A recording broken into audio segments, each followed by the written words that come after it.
thanks very much. We're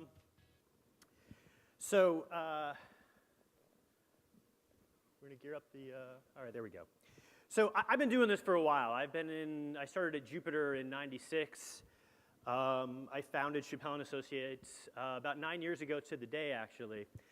And so I've seen a lot of these types of presentations, and typically when privacy people are going and talking to agency folk, they're talking about privacy as something that builds brand equity, or as a way to build trust, or as a way to do the right thing. And while I think all of those things are really important, I'm going to talk about something a little different, because there's been a shift in the marketplace over the last couple of years. And privacy strategy as a result is changing, or at least needs to. In many respects now, privacy is as much about control, it's about creation of market share, and it is about gerrymandering the rules to fit your particular business model. So case in point, we'll talk a little bit about do not track. Now, I hope everybody here has at least some knowledge of what do not track is, but just by way of review, do not track is a privacy tool that has been championed over the last couple of years by the head of the Federal Trade Commission and other senior regulators. And it's brilliant in that it sounds really simple. Do not track is a browser-based mechanism by which consumers may express a preference regarding tracking. So at a high level, it seems to make a whole heck of a lot of sense, and it seems really simple. Over the last year and a half, a group called the World Wide Web Consortium, also known as the W3C, has convened a group, what they call a multi-stakeholder participant process, of privacy advocates, some folks in industry, browser manufacturers, and a number of others, primarily from the US and Europe. And this group's mission is to create a do not track standard. So just to clear up a misconception, there is not right now any do not track law. There is nothing really compelling anybody to adhere to anything having to do with do not track. This is conceived as a completely voluntary standard. And when we bring up Omar and Marc in a minute, we'll talk about what that means. But from that perspective, what I'm going to share with you today is that do not track is as much about control and creation of market share as it is about privacy, and maybe even more so. So we're going to watch a little video brought to us by our friends at Mozilla. I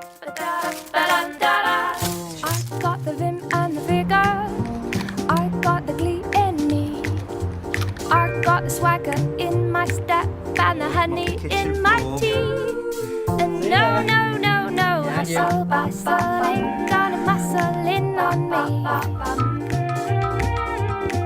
'Cause I'm your little peachy pie and you're my sugar pea. People say we look a state, but I think we're a catch. We're not exactly book and say, but nonetheless we match. And you, according to you, beauty lies within. But if we have kids, God forbid, I hope they get your chin. Oh, they say your brain is enormous, you say my heart is immense.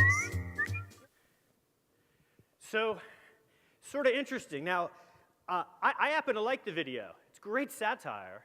It's actually more interesting and funnier than much of the stuff I've seen on Saturday Night Live over the last couple of years. But this has absolutely nothing to do with privacy and everything to do with Mozilla increasing their market share. They purport that it's about consumer education and talking about do not track. The reality is that this has nothing to do with online tracking and in fact is really much more about hyperbola than anything else.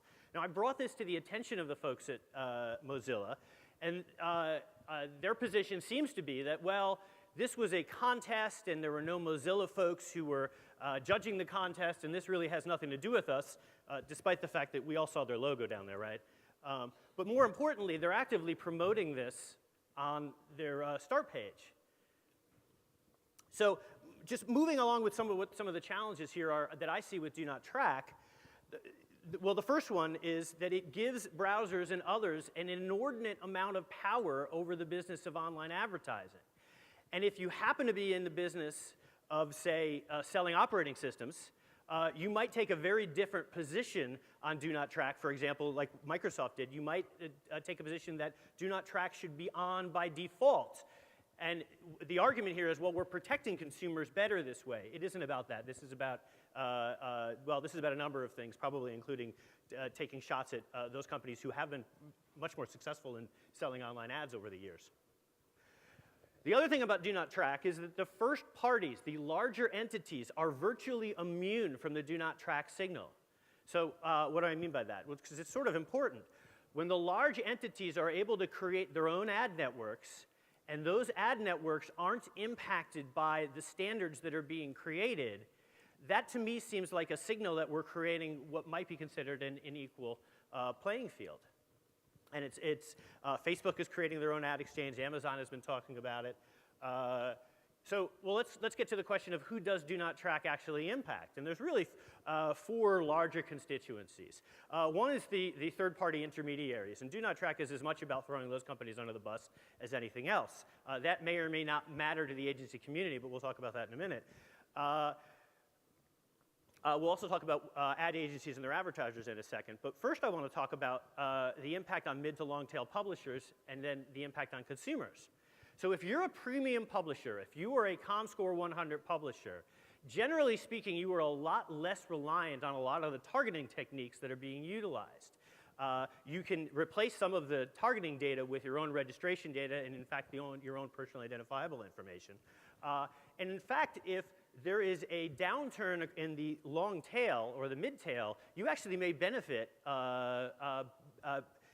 by some of those companies going out of business, because it certainly then that creates more opportunities for you in terms of advertising.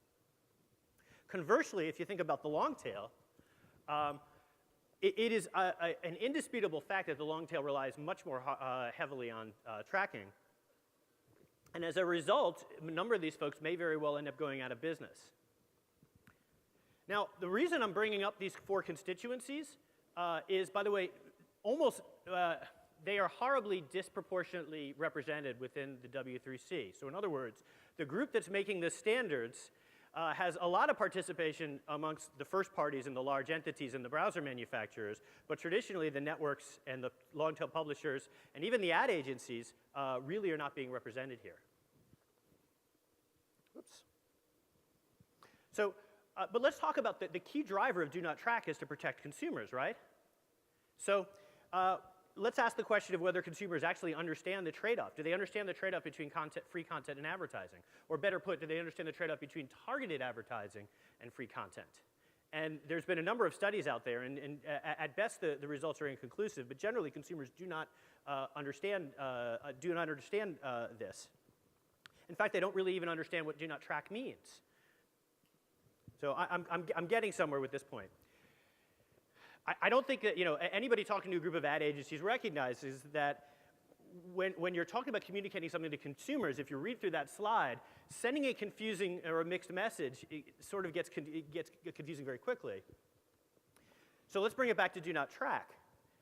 If you look at the interface, and this is the Safari browser, but most of the browsers look the same, basically what they have here is a checkbox that says, ask websites not to track me. Well, let's walk through what that really means. Firstly, while there's currently no definition of tracking, there's a large contingent within the W3C creating the standard that says that tracking should include frequency capping, analytics, retargeting, ad serving optimization, things that I would imagine are pretty important to the people in this room. But the second thing is, when you ask websites not to track me, you're sort of forgetting the fact that it's not the websites who are actually doing the tracking. So from a consumer standpoint, it's really unclear how they would understand what's exactly happening when they choose to turn on the do not track header. And I'll leave the Orwellian thing aside, but when I was growing up, the notion of having power and data consolidated amongst a small number of entities was certainly not good for consumers. So let's recap do not track very quickly. There's very few restrictions on first-party tracking. We've got significant additional power in the hands of the browsers and other user agents with no requirement that they actually describe what in the hell do not track means. We've got very little agency or long-tail publisher involvement and very little interest in understanding the economic impact of the decisions. Now, this has been raised within the W3C, and as you might imagine, it hasn't gone over particularly well. One thing that I find interesting is that most regulators and privacy advocates are actually supposed to be thinking about not just privacy, but an open and free internet or anti-competitive concerns. And few are really talking about this. And I wondered why that is. And I think it's because defining some of these things is really difficult. there's sort of a notion that large brands will sort of self-regulate. Well, of course, big company X isn't going to do anything wrong. And I think that there's a strategy about going after the small companies and then focusing eventually on the large companies. I'm sorry, going after the small companies and then eventually going after the large companies. I think there's a little bit more of a cynical explanation here as well, and that's having fewer marketplace participants means that there's fewer companies to actually regulate. Big fines certainly make big headlines, but whether or not some of the recent headlines actually impact consumer privacy in a meaningful way is certainly a debatable point. Okay, so why should you folks care? Anybody in here running a trading desk? Because these standards are geared directly towards that business model. And even if you're not, and you're just interested in understanding how your ads are being run or where they're being run, if you're interested in frequency capping or retargeting, this is going to directly impact your business. And so I'm not here to tell the agency community how your business is going to develop over the next 3 years, but it seems to me that if you have fewer media buying options in an era of programmatic buying with a different rule set for larger entities than the ones that you're going to enjoy, I think that's going to be problematic for the agency business going forward. So what can you do? First thing is, pay attention and think about how this stuff might impact your business. Innovate. The greatest defense to anti-competitive behavior is innovation, if you look over the last at least 50 years, if not 100 years. Or work with companies who are actually innovating. Self-police via the Digital Advertising Alliance and the Network Advertising Initiative programs and engage in some of these discussions. Oops, I keep hitting the wrong button. So I'm going to bring up the panel, and by the way, I owe Marc lunch because I went 1 minute over, so I apologize. But we're going to bring up Marc Groman and Omar Tawakol. Marc is a huge Washington insider for much of his career. He was at the Federal Trade Commission for several years. He has had a hand in writing a number of very important bills down in DC. And a year ago, we were lucky enough to bring Marc on as the executive director of the Network Advertising Initiative, and I am honored to have Marc join me here. Next to Marc is Omar Tawakol, the CEO of BlueKai, who in these circles probably doesn't even need an introduction. I'll just say that one of the reasons I'm excited to have Omar here is because Omar gets the privacy issue from the business perspective as well as anybody. And I've always told him that he's got a great future in privacy if this whole BlueKai thing doesn't work out for him. By the way, I don't think you actually went a minute over. I didn't? Oh, all right. But I'll take the lunch anyway. Yeah. Well, welcome. So what we thought we would do here, just to set this up, they wanted to do a panel, and I've always pushed back on privacy panels because you get some crazy advocate up there who doesn't understand how the business works, and it turns into a shouting match more than a productive discussion. So we brought in Omar here to talk about the business side, Marc to talk about the regulatory and the trade association, the self-reg side, and I'm just going to play contrarian and hopefully not annoy those two too much. But we'll start with the first question here. Why can't the industry associations provide a one-size-fits-all privacy policy for the agencies so we can just move beyond all this privacy stuff? So we'll do a jump ball. We'll start with Marc. Okay. Since I owe him lunch. Well, thank you, Alan, and I'm delighted to be here. This is my first iMedia event, and this is awesome. So to this question, Alan, one size fits all sounds like a laudable objective, and I understand the question, but I want to push back and suggest that in the world of privacy, it's not that simple. And in fact, in Washington, D.C., I make that case to legislators and regulators all the time. And when they try and create a one-size-fits-all approach, it leads to some really bad unintended consequences. Take people who make the analogy between do not call and that success with do not track. I've worked on both now, and after the do not, there's not very much in common there. So the same might be true in self-regulation. We've established some principles in the online space, the desktop space, but translating those into the mobile space where we're dealing with different devices and different screen sizes, and certainly in cross-platform, is going to present some new challenges. In addition, different players in the ecosystem, third parties, brands, agencies, advertisers, collect data differently and play different roles, and therefore I would propose that different rules might be necessary. We're working together, trade associations, to avoid inconsistent results, but it's really important that we acknowledge that different rules may make sense in different places. Hey, Omar, you had kind of that's great, Mark, and I would agree with that as much as I'm going to try to be contrarian here. I think that makes sense. But Omar, you had some interesting thoughts on that, just from the pure data standpoint, because I think you've got a unique insight into the marketplace, having worked with probably most of the people in the room here. In one Yeah, I way or applaud another. the goal for sure. Make it simple and make it standard. The issue is that a lot of people are doing radically different things. So some marketers will come to us and say, I just want to do analytics and use the data that I'm collecting everywhere for me to analyze how well an ad campaign is performing. So in that case, the data they see is only aggregate, even though the data collected is at the individual level. They're only seeing aggregate data. So that's one set of kind of usage. Another type of usage would be something like retargeting, which is you're only using data collected on the marketer's site. A third type would be something like prospecting a lookalikes. Another one would be something like CRM retargeting, which means you're taking your CRM database from the offline world and targeting online. Another one would be site optimization.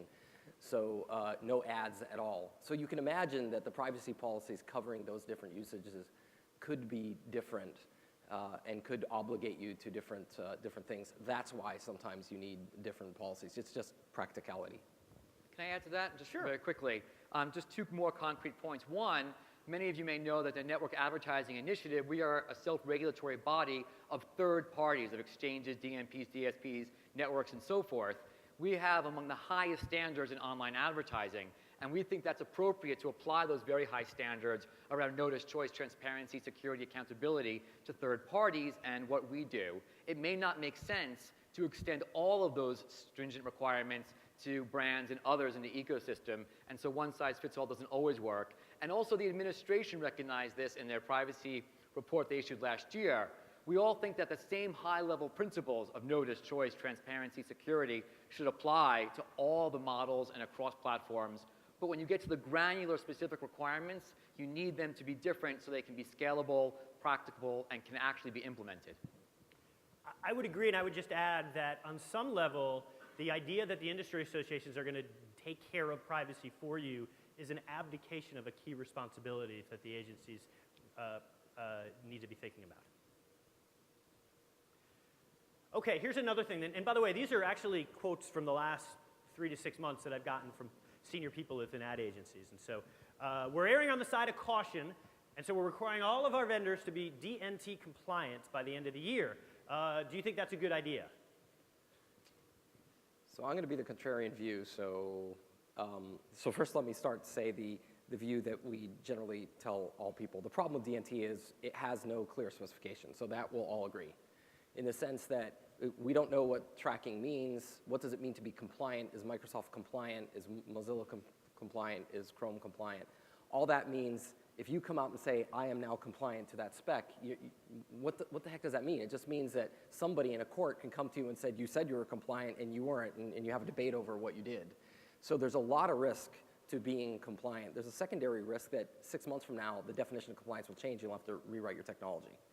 So that part, I think we can mostly agree. The part that I'm probably contrarian with most companies in the industry is at BlueKai, we actually do choose an implementation of DNT or an interpretation, and we comply to that. And the only reason we do that is some of our really, really big brands, we work with 13 of the Fortune 30, come to us and say, you guys have to have an answer for us. I don't care if it's hard.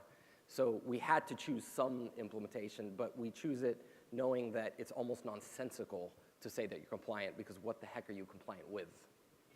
Right, and what you're hearing, anybody who's been reading the press over the last year, what you hear is industry stalling, they're hiding the ball, they could do this, but they're choosing not to. I know that there's probably about a dozen or so entities that are of some form of experimentation with Do Not Track, but there's a challenge around saying that you're doing so publicly, because when you make affirmative statements, what tends to happen is privacy advocates and even regulators have every incentive to demonstrate that your interpretation is different than their interpretation. And in some respects, a lot of what the regulators and privacy advocates, by making all that noise, are actually creating the opposite thing that they're intending to happen, because you'd almost have to be crazy right now to stand up and say, I'm adhering to Do Not Track 1,000% regardless. For example, I don't know if anybody saw, there's an article that came out just a couple of days ago where a router company has now come with Do Not Track functionality. I don't even know what to make of that. But that router company is now going to have a do not track signal. Now, if some company says, well, we're going to honor it regardless, no matter what, and now, everybody who's operating on that router, whether they understand what that means or not, that's going to pose a pretty significant business issue. I want to address your point that you said some people are claiming that industry is acting as a roadblock with do not track, and I want to say that is not the case unless you think demanding a thoughtful, careful, deliberative approach that takes into account unintended consequences and perverse incentives is a roadblock. I am there investing tremendous resources on behalf of all the third parties at W3C in the do not track debate, making sure that we don't end up with unintended consequences.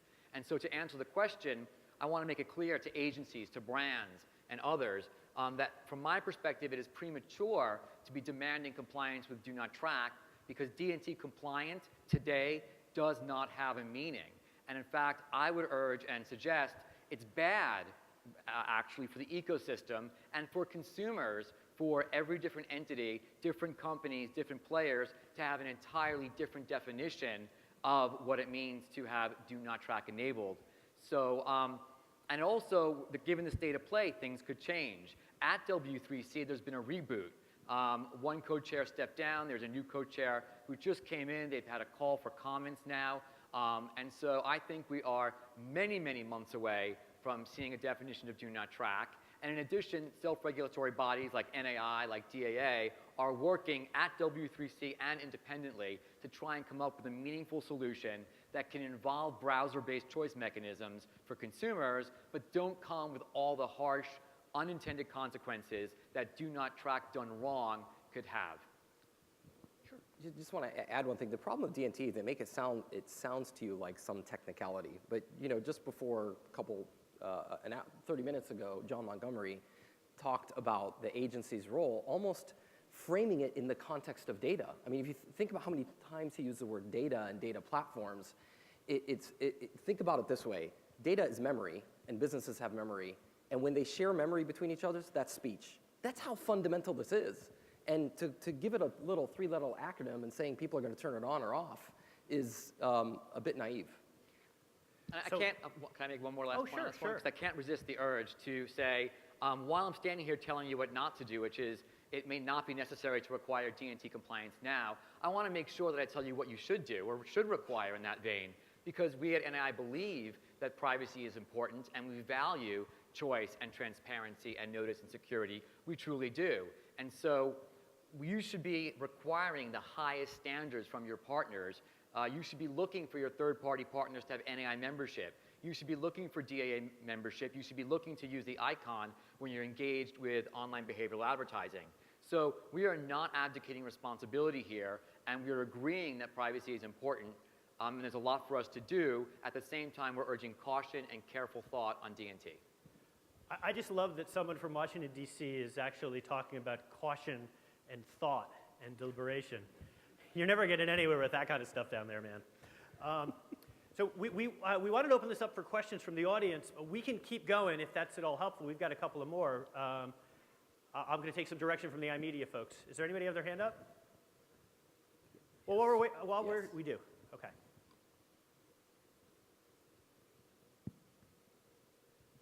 Hi, Craig Smith, Video Hubs. I'm curious. It seems like of all the to kind of hold off on D&T as an industry, it makes sense for some of the trade organizations to kind of lean forward with the existing ad choices program that we have. The IAB definitely over a year ago, required their members to put ad choices icons on the ads with cookies, which really, now it's almost ubiquitous. But it seems like a lot of the other organizations, like the 4As, the ANA, haven't really taken a stance and required their members to do anything. I'm curious if you think that would actually help, and would love to get an update on what those guys are up to. So I think that the question goes to the point that we're all in this together, and we have to be, right? So that includes not just the third parties and advertisers, brands, agencies, all of us. And so the DAA, if you may not know, is made up of all the associations, IAB, 4As, ANA, NAI, and DMA, and we are all in this together. I think it would be helpful to have more effort to educate everybody in the ecosystem, to make sure that advertisers, to make sure that brands, and everyone understands that self-regulation applies to everyone, that everybody should be using the icon, that companies shouldn't be asking third parties to run a campaign without the icon or to ignore self-regulatory codes. And so I work with all those organizations, all those associations, to make sure that everybody's on the same page and that everybody is using the icon and following the same self-regulatory codes of conduct. And Omar, you had a unique perspective there from the perspective of somebody who's trying to do the right thing, but is often coming up against folks who either don't know about the self-reg program or movement, or just don't feel like it applies to them. And I'm just curious, what's your strategy there? Yeah, it's a paradox, because you get these really big guys who have leverage, and they'll come to you and say, hey, you're the third party, I want you to comply, but I don't want to have to comply. First of all, third party compliance depends on every member that you work with also complying, right? It's not like a game where a shell game where you hide something and you pass the blame. Every party involved has to actually comply. And it's surprising how good the brands are who come to you with this cockamamie idea that the third party complies, but they don't. So the only thing you can do is just push back. And what I think is over time, you will win because you're standing in the position that just makes more sense, right? It's better for their customers for them to comply, and it's better for you to comply. And if you start giving in to one, you'll have to give in to the other. And this is coming from somebody who likes to make money. I run a company that's growing, and I don't ever like to say no to a customer, but this is a case where you have to. And I encourage other people to just stand up and push back. Most of the time, they'll cave. And it's more than just pushing back, because there is enforcement behind this, and you all need to know that. The NAI acts as a compliance mechanism and enforcement program for third parties, but the BBB backs up the DAA program, and we recently saw BBB announce a public action against an advertiser, the case with Kia, where they didn't want to use the icon or didn't. Actually, I'll let you read the materials. I don't want to put a spin on it, but there are consequences. There's reputational issues, and we are all in this together, and we need to demonstrate to regulators on both sides of the Atlantic that we're in this together, we can police ourselves, and that we're all going to play by the same self-regulatory codes of conduct. Well, great, and that's going to have to be the last word. I'd like to thank everybody here and thank the folks at iMedia. I think this was a great discussion. I appreciate this. Just one really quick thing. We did not talk about e-privacy. We did not talk about mobile privacy. I'm here all day if somebody wants to talk to me about this. We just thought this was a really important issue that we wanted to address. But thanks, everybody.